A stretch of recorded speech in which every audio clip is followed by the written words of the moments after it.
Hey guys, welcome back to the Queer-nicles with LuuLooh, and of course I am LuuLooh. I know that I haven't shot. I think it's been a week or two, and I had promised to actually shoot every single week, but I couldn't. I couldn't shoot, guys. I was not in the right state to shoot, which is why I did not. But yes, I was able to build up the courage this time around to actually shoot. So which is why we're here. um I'm not gonna make promises and say that I will shoot every single week, because every week is different.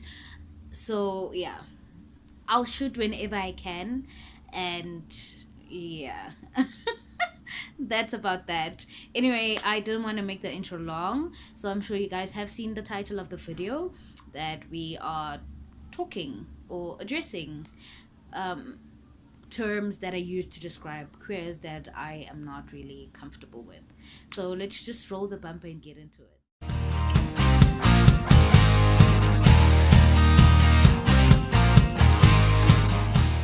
The first term I went with is morphe. This one, I've heard it used a lot to describe the more feminine presenting men. All right, and it comes from an Afrikaans term which is a morfskap, meaning a castrated sheep. So basically, when you are called a morphe, they are calling you a castrated sheep, which then means that they do not see you as a man. You are not seen as a man because your genitals are not being used in the right place, basically. That's what's being said, which is like, I wish we didn't have these terms to describe queers. I just wish we could be seen as humans, and that be that. Like, let's not have funny terms to call certain people men. Like, I see no need for it. But yeah, so that's the first one, morphe. I hate that term. Hated it before I knew what it meant, and I still hate it now that I know what it means. Hate it even more now. So yeah. The second one is tabad. Let me just give you a backstory for those who don't know what it means. A backstory nyana of istabani. Istabani is a Zulu term. Okay, I'll say Zulu because mina ngihlezi ngizwa ngesiZulu. So it's a Zulu term that describes. It was initially used to describe a intersex. So the origin of the name was to describe an intersex, someone who has both genitals, right? But as the years went by, human beings started using it just to describe a queer, just a lesbian, a gay, a bisexual. If you are into same sex, then they would call you istaban. I don't like this term. I really do not. Honestly, like,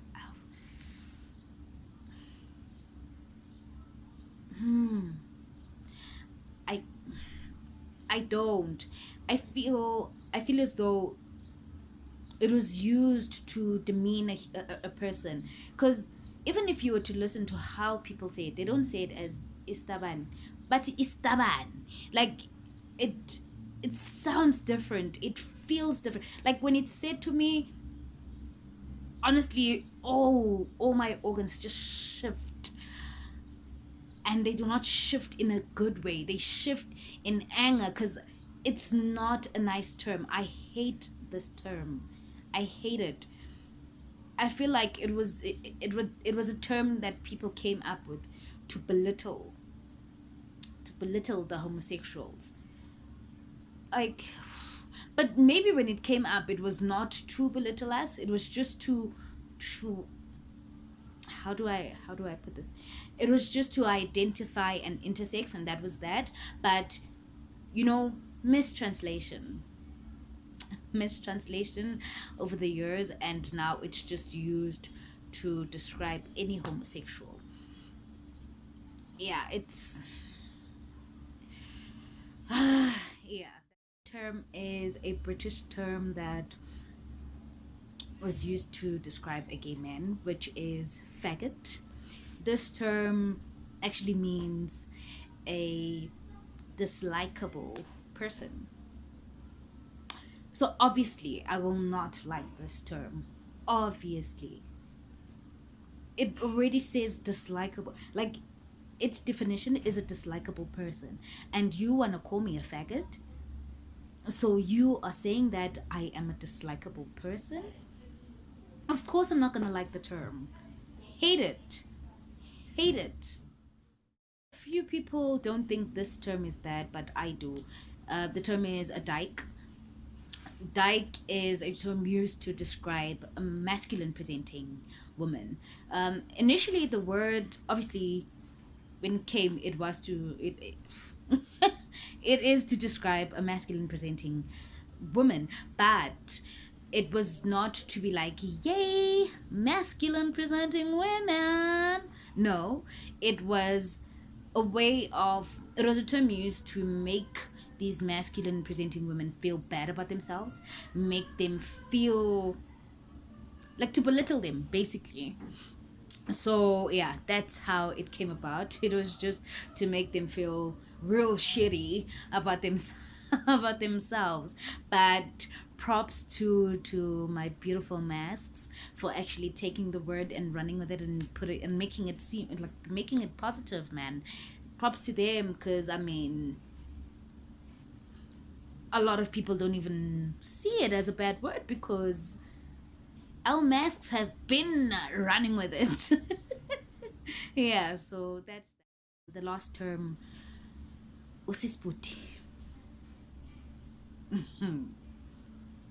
This one, I know. This is like calling me a she-man, you know?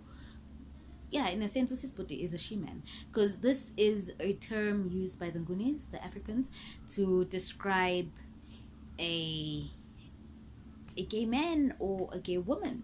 So basically, what they mean by this term is that you were born a man and you're trying to act like a woman, or vice versa, you were born a woman and trying to act like a man. So they use usisputi to describe you. I Yeah, this is a term that is used to make us feel bad about ourselves, to make us feel bad about loving who we love, make us feel bad about our sexuality. And yeah, I mean, I saw a video actually by, oh no, it wasn't a video, it was a picture, and then a video came after, a picture Galasizwe, and he, like, where he looked gorge, and he was like, if usisputi was if usisputi was a person, and then he got ridiculed for that picture.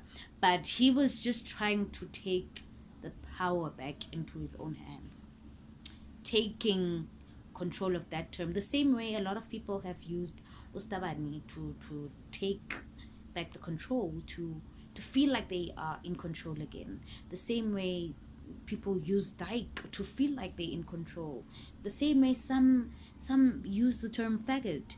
You know, all these terms, man, they he was just trying to just, stand by the term, and take back the power. But it's unfortunate that people just went in on him, and that's that. It's fine. We've moved on. We've moved past it. But yeah. So, and no, actually, I'm not done. Like, if you were to actually listen to the video he posted after the apology video, where it does say that he's been called to Sisputi so many times in his life, which is why he used the term himself, so that basically to take back the power. He did not he did not use it in a malicious way, but he was trying to find positivity in it for himself, and that's that. So yeah, usisputi, man, no, it's a shitty term. It's a shitty term that was just used to. So we've come to the end of the video. Thank you for getting this far. And yeah, please do share your terms, the terms that you don't like being used to describe queers. share them in the comment section. And do not forget to like, share, and subscribe to the channel, and tell your friends to tell their friends to tell their other friends to also like, share, and subscribe to the channel. I'll see you guys on my next video, and I hope you enjoyed this one. Anyway, lots of love.